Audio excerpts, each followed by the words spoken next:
I want to be with you forever and always, he whispered into Sarah's ear. Her heart fluttered, her eyes widened, and her palms began to sweat. Could it really be? She thought. Could I really be the one for him? Sarah's entire life was filled with heartbreak and disappointment. That is, until she met her soulmate. His name was Mark, and he was perfect. He was tall, charming, and incredibly successful. Every month he would whisk her away to some exotic Caribbean island or quaint European town. She couldn't believe how magical their lives were, and she couldn't help but giggle with glee every time he crossed her mind. Her best friend Jen even jokingly said, "If I could transplant my soul into your body, I'm sorry to say, but I probably would." Nothing in her life could have been more perfect, that is, until she showed up. The stunning new intern at Mark's office. She was 7 years younger than Sarah, she was thin, and had that kind of youthful flirtiness that most men go crazy for. At first, Sarah wasn't worried because Mark was always intensely loyal. And as time wore on, Sarah began noticing something deeply strange and disturbing with Mark and the intern. She noticed that they began spending more and more time together at the office. They'd always text each other late at night about work. But Sarah kept telling herself that work was work and tried not to think anything of it. Until her friend Jen told her something that made her mind race. "Please don't freak out," Jen said, "but I think I saw Mark and that new intern, together, holding hands at the park last night. But I'm not 100% sure." The moment those words came out of Jen's mouth, Sarah's heart crashed to the floor. Was it true? It felt like all her deepest fears were coming true. She knew she had to confront Mark, but the moment she did, he snapped. "Of course I'm not into her. I love you. Not her." But after that, things just didn't feel the same. Was he telling the truth? She thought to herself. She spent sleepless nights staring at the ceiling, wondering if Mark could really hurt her like that. Every single time Mark's phone buzzed, she felt a burst of anxiety flow through her. Why is she texting him so late at night? Why is she always texting him? The more she brought up the issue with him, the colder and more distant Mark became. And after a few weeks of unbearable anxiety, Sarah discovered something that made her want to laugh and cry at the same time. Jen was wrong about Mark and the intern. It turns out that she had confused them with a couple down the street that looked almost exactly like them.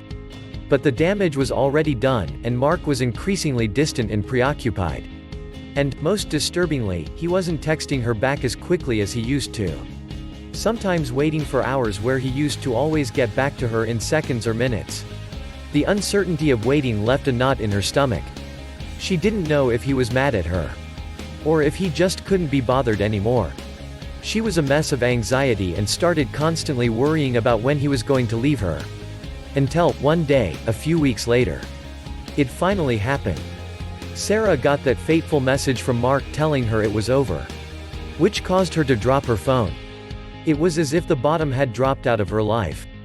Her vision blurred as the tears streamed down her cheeks, and she felt her knees weaken and stomach lurch, leaving her to doubt whether she'd ever find someone to love her the way Mark did. And as she sat there, feeling more alone than she had in her life, staring blankly at her broken phone, she remembered the weird type of text message her friend had told her about, the one that claimed to make any man feel a deep burning obsession for whoever sent it. She'd thought it was ridiculous at the time, but typed it in and sent it off anyway, with no real expectation that she'd ever hear back from him. And almost immediately, he messaged her that one word, "Wait."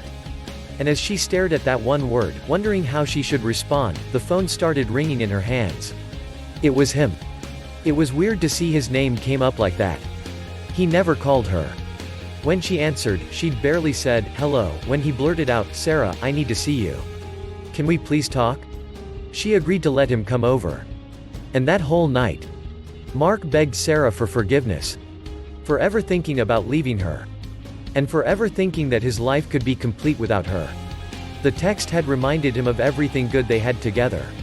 And had filled him with a desperate fear that he'd never find a match like her again.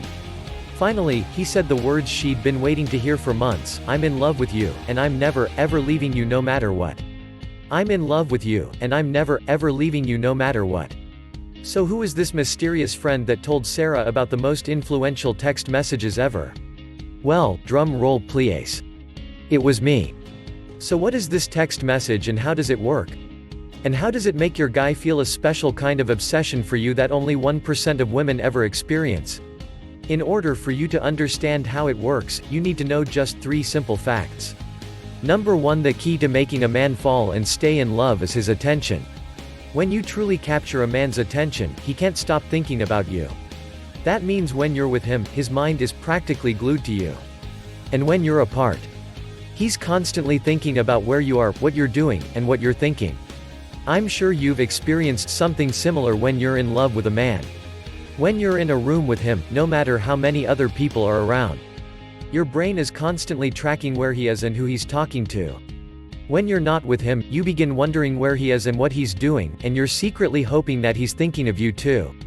Now, most people think that our brains become fixated on a person because we're infatuated with them. But the opposite is also true. The more you think about someone, the more attention you pay to them.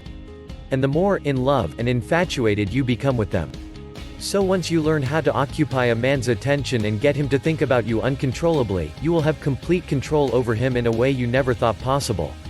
Number 2, there are certain psychological triggers which grab a man's attention. For example, things like curiosity, cliffhangers, and incomplete information are tools that make a man crave to know more. These are the same triggers Hollywood screenwriters use to draw an audience into their movies and force them to pay attention for hours at a time. These psychological triggers, which I call attention hooks, are extremely powerful. Because they tap directly into the focus system of a man's brain. And force him to wonder about you, to think about you, and to pay attention to you, whether you're right in front of him or you're miles away.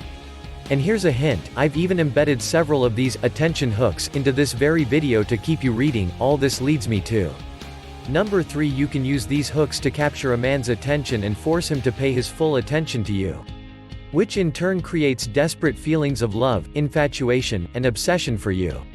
All of a sudden, he won't be able to control his sudden urge to fantasize about you all day long. And he'll find his own reasons to see you, hold you, and kiss you like you've never been kissed before. This creates a positive feedback loop that causes his mind to constantly wonder about what you think of him, when you'll respond to him, and when he'll get to see you next. This, ladies, is what you call genuine obsession. And as soon as you understand these 3 simple facts and use my simple text message system, don't be surprised if handsome men begin calling you, texting you, and asking you out on more dates. Don't be shocked if your ex comes crawling over fiery coals just to have another chance with you. And don't be amazed when the man you're currently with, despite his coldness, indifference, and stubborn unwillingness to commit, calls you out of the blue, tells you how much he loves you, and showers you with the kind of affection that you might have thought was just Hollywood fiction.